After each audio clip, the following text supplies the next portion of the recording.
नमस्कार। मैं सुनील कुमार आपका स्वागत करता हूं आपके अपने चैनल क्या ऐसा होता है में। दोस्तों, सबसे पहले बेहद जरूरी जानकारी। महाशिवरात्रि वाले दिन जिन लोगों को प्राइवेट पूजा करवाना चाहते हैं, अब वो बुकिंग बंद हो गई है। गुरुजी के पास जो प्राइवेट करने के ऑप्शन थे वो सारे खत्म हो गए हैं। तो कृपया इस दिए गए नंबर पर आप प्राइवेट पूजा के लिए बिल्कुल भी संपर्क ना करें। अब आपकी प्राइवेट पूजा महाशिवरात्रि वाले दिन त्र्यंबकेश्वर में नहीं हो पाएगी। ठीक है। अच्छा दोस्तों, महाशिवरात्रि का त्योहार आ रहा है, तो महाशिवरात्रि के त्योहार से पहले हमें कुछ ऐसी जरूरी जानकारी, जिन बातों का हमें ध्यान रखना चाहिए, वो बेहद जरूरी होती हैं। इंटरनेट के माध्यम से यूट्यूब पर यह हमारा पहला ऐसा वीडियो होगा कि जब आप घर पर महाशिवरात्रि का व्रत धारण करते हैं या फिर महाशिवरात्रि होने वाली होती है, तो उससे पहले जो आपको बेहद जरूरी जानकारी है वो आपको किसी ने नहीं बताई होगी। पहली बार आप सुनेंगे कि महाशिवरात्रि से पहले आपको कौन कौन सी सावधानी रखनी चाहिए। जो जरूरी बात है उनको ध्यान में रखिए। दोस्तों, अगर आपको ये जानकारी अच्छी लगती है तो आपसे रिक्वेस्ट है, आपसे एक निवेदन है कि हमारे चैनल को सब्सक्राइब जरूर करवाइए लोगों से, जिससे लोगों को इसी तरह की जानकारियां मिलती रहें।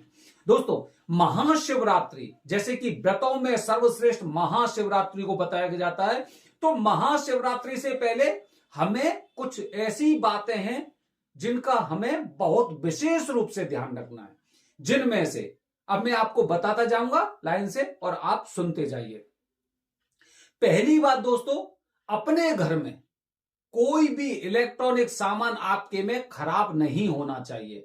कोई भी, चाहे आपके पास ईयरफोन हो या फिर आपके पास कोई वॉकमैन हो या फिर आपके पास लैपटॉप पुराना रखा हुआ हो या टूटी हुई हार्ड डिस्क रखी हो या फिर खराब वाला मोबाइल हो, इसे आप अपने घर में बिल्कुल भी मत रखिए। इसके अलावा अगर मैं आपसे बात करता हूं ईशान कोण, ईशान कोण भगवान शिव का वास बताया जाता है। ईशान कोण का मतलब हो गया पूरब और उत्तर का कोना। पूरब और उत्तर का कोना आपके घर में जहां पर भी है, वहां पर आपको घर में पूजा करनी चाहिए। घर में पूजा करनी चाहिए। इसीलिए उस पूरे ईशान कोण में उस कोने को पूरे को देखने ना कि पूरा वो साफ सुथरा है कि नहीं है। उसे पहले से ही तैयारी करिए उस कोने को विधिवत करने की, सजाने की। इसके अलावा दोस्तों, महाशिवरात्रि से पहले आपको अपने घर का, कहते हैं ना, एक डेकोरेशन अगर बोले तो साफ सफाई। घर में कहीं पर भी आपके में किसी तरह का मकड़ी का जाला नहीं होना चाहिए। आपकी दीवारें साफ सुथरी होनी चाहिए। और जो आपके घर में जो हैंगर होते हैं उन पर कोई पुराने वस्त्र ज्यादा टंगे नहीं रहने चाहिए।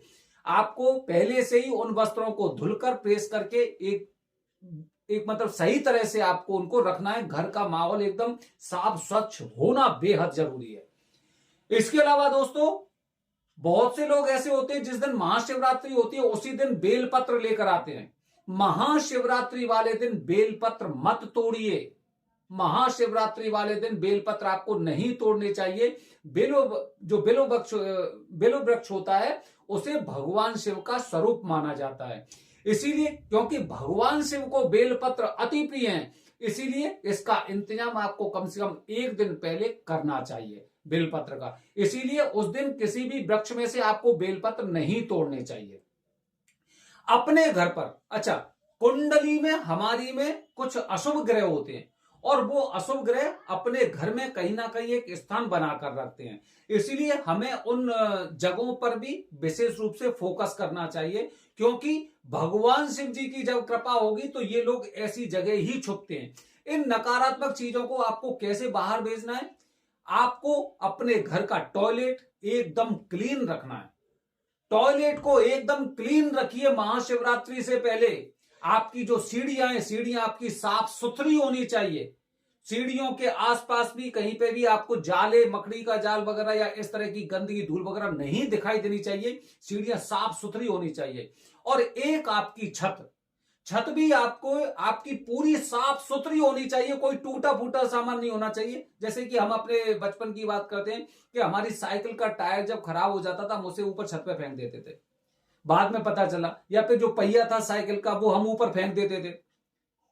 तो इस तरह से टूटा या कबाड़ी सामान, जिसे जंक मटेरियल बोलते हैं, वो आपको अपने घर में कहीं पर भी नहीं रखना चाहिए। ये तो हो गया दोस्तों कुछ ऐसी जानकारी जो आपको पूजा से पहले याद रखनी चाहिए। इसके अलावा अगर मैं बात करता हूं तो जब भी हम कालसर्प दोष की पूजा या पितृ दोष की पूजा या कुंडली से संबंधित किसी भी चीज की पूजा करने जाते हैं तो अर्जी के दौरान हम बताते हैं कि आपको लहसुन प्याज घर में नहीं होना चाहिए, उसका सेवन आपको नहीं करना है। तो महाशिवरात्रि से एक दिन पहले, महाशिवरात्रि से एक दिन पहले आपके घर में लहसुन प्याज होने ही नहीं चाहिए। बल्कि 8 तारीख की महाशिवरात्रि है तो 6 तारीख को ही अपने घर में से लहसुन प्याज को खत्म कर दो। जिस घर में लहसुन प्याज होते हैं वहां पर भगवान शिव जी की कृपा बहुत देरी से आती है, तो लहसुन प्याज का आपको वो करना चाहिए। इसके अलावा दोस्तों पूजा में पहनने के लिए वस्त्र, प्रयास करिए इस दिन आपके रंग साफ सुथरे धुले हुए प्रेस करे हुए सफेद रंग के वस्त्र हों। अगर सफेद रंग के वस्त्र भी आपके हैं तो बहुत अच्छी बात है। और पूजा जब भी आप करें तो जमीन पर खड़े होकर नहीं, बल्कि अपने लिए कुछ एक आसन का इंतजाम भी करिए, और आसन भी आपका एकदम धुला हुआ होना चाहिए। इस तरह से हम ये प्रयास कर रहे हैं कि भगवान शिव जी की महाशिवरात्रि और भगवान शिव जी की कृपा हमारे ऊपर आएगी, हमारे घर में प्रवेश करेगी।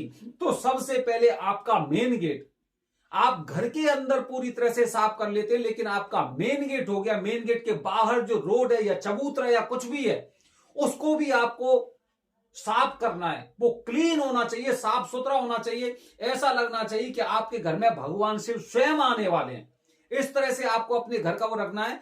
और घर में आपके में भगवान शिव जी को इत्र बहुत पसंद है, चंदन का लेप उन्हें बहुत पसंद है। अपने घर में शुद्ध चंदन लाकर रखिए, और हो सके तो पूरे दिन आपके घर में परफ्यूम की खुशबू या फिर खुशबूदार अगरबत्ती आपके घर में जलती रहनी चाहिए, जिससे कि भगवान शिव जी की एक अलग से अनुभूति हम लोगों को होती है।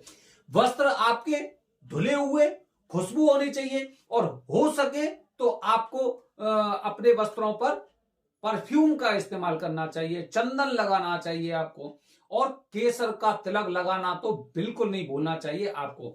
ये कुछ ऐसी छोटी छोटी बातें हैं जो हर इंसान को पता तो रहता है, लेकिन ना इनके बारे में कुछ भी वो करता नहीं है, मतलब जानकारी नहीं करता है। इससे पहले दोस्तों एक दिन पहले आपको प्लान करना चाहिए कि आपके घर में अगर किसी भी तरह का मंदिर है तो किसी भी तरह के मंदिर को आपको सजाना चाहिए, उसे साफ सुथरा करना चाहिए। उस दिन विशेष तरह से आपको पूजा करनी चाहिए भगवान शिव की।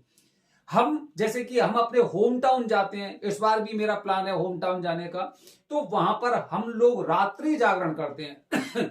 महाशिवरात्रि वाले दिन कभी सोया नहीं जाता है, कभी सोया नहीं जाता है, कोई सोता नहीं है।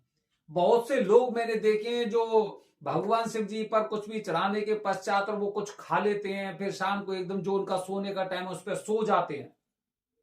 अगर आप उस दिन सो गए तो आपका व्रत वो माना ही नहीं जाएगा। ये मैं आने वाली वीडियो में आपको बताऊंगा कि महाशिवरात्रि वाले दिन आपको किस तरह से आचरण करना है, किस तरह से पूजा करनी है, जिससे आपको पूजा का फल प्राप्त हो। लेकिन उससे पहले जो जरूरी चीजें आपको अपने पास लाकर रखनी चाहिए। काफी बार हम पूजा करते हैं तो पूजा करने के लिए हम तुरंत एकदम दूध लेके आएंगे, दही भी वहीं से ले आएंगे। दही आपके घर पर होना चाहिए, घर पर दही जमाइए आप अपने पर, वो ज्यादा अच्छा होता है। बाजार से दही मत लेके आइए, बल्कि घर पर दही बनाइए, ठीक है। और इसी तरह भगवान शिव की जिस तरह से पूजा की गई है, बेलपत्र आपके पास है, आपके पास चंदन है, आपके पास शहद है, शहद होना चाहिए। और धतूरा भी अपने पास रखिए, क्योंकि भगवान शिव जी को धतूरा बेहद प्रिय होता है। इस तरह से आप छोटी छोटी सी जरूरी बातों को ध्यान में रखकर भगवान शिव को वैसे ही प्रसन्न कर देंगे। पूजा तो बात की बात है। पूजा आपको किस तरह से करनी है दोस्तों, शास्त्रों में बताया गया है महाशिवरात्रि के दिन पूजा किस तरह से करनी चाहिए। अगर उस तरह से आप पूजा करते हैं तो निश्चित रूप से आप मानिए कि आपकी पूजा का सर्वोत्तम फल प्राप्त होगा। ये मैंने पूजा की विधि किसी शास्त्रों में से ली है, जिसको मैंने खुद ने भी किया था, और आपको मैं अपने वीडियो के माध्यम से पहली बार बताऊंगा। किसी ने भी आज तक आपको नहीं बताया होगा कि महाशिवरात्रि का व्रत किस तरह से किया जाता है। बने रहिए हमारे चैनल के साथ दोस्तों। वीडियो अगर आपको अच्छी लगती है तो लाइक करते रहिए, आपको इसी तरह की नई नई जानकारियां मिलती रहेंगी। हर हर महादेव, हरिओम।